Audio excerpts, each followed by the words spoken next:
Bonjour à tous, au menu de ce mardi, les nouveautés du salon de Shanghai avec la nouvelle citadine électrique de Renault, l'Aston Martin Rapide i dévoilée et le Mercedes GLB Concept.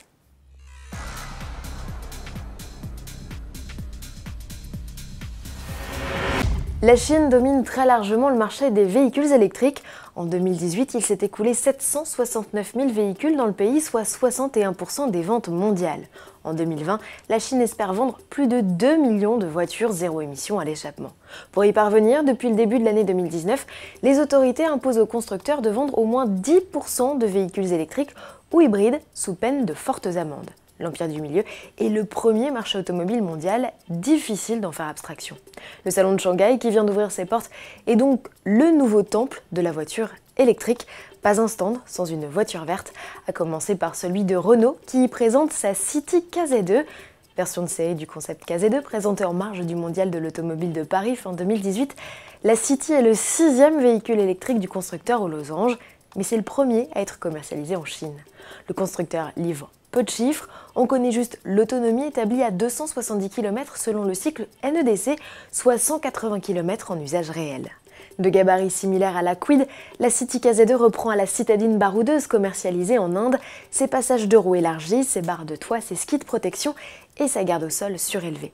À bord, caméra de recul, écran tactile de 8 pouces et climatisation sont de la partie. Vendue en Chine d'ici la fin de l'année, la City KZ2 a-t-elle une chance de poser ses roues en Europe? La question demeure, comme pour le cas de la Kwid, que l'on verrait bien badger Dacia. Elle est fin prête, elle, c'est la première Aston Martin 100% électrique.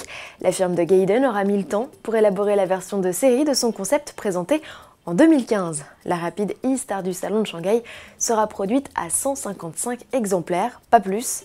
C'est avant tout un véhicule d'image. James Bond ne s'y trompe pas et l'a choisi comme nouvel allié dans le 25e volet de ses aventures, prochainement au cinéma. Techniquement, l'anglaise ne renie pas son ADN de sportive, elle embarque 2 blocs électriques installés à l'arrière. Ils affichent une puissance cumulée de 610 chevaux et développent un couple de près de 1000 Nm. Ainsi équipée, la Rapide i s'affranchit du 0 à 100 km/h en 4 secondes. Grâce à son inédite architecture électrique de 800 volts, la Rapide i serait capable d'enchaîner les tours de circuit sans que ses performances soient altérées, à vérifier. L'autonomie en revanche est faiblarde avec une réserve de seulement 320 km en mode normal d'utilisation.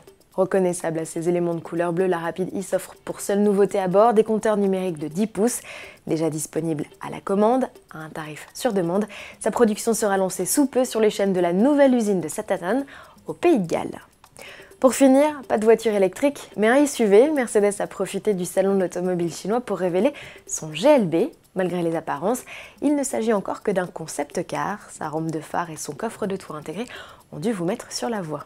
Avec ses 4,63 m, le GLB s'intercale dans la gamme entre les GLA et GLC, modèles avec qui il partage sa plateforme. À peine plus court qu'un GLC, 2 cm les séparent, le GLB ose un tour de force, il loge 3 rangées de sièges et peut donc accueillir jusqu'à 7 passagers, une première chez Mercedes pour un SUV compact. A noter que la deuxième rangée de sièges coulisse sur 14 cm. Côté poste de pilotage, Mercedes reprend sa nouvelle planche de bord dans sa version à 2 écrans numériques. Sous le capot, le constructeur à l'étoile a greffé un nouveau 4 cylindres essence turbo de 224 chevaux avec transmission intégrale et boîte auto à 8 rapports. Vous aimez? À vos agendas, la version de série de ce SUV est déjà prévue et ce sera pour le mois de septembre. À demain.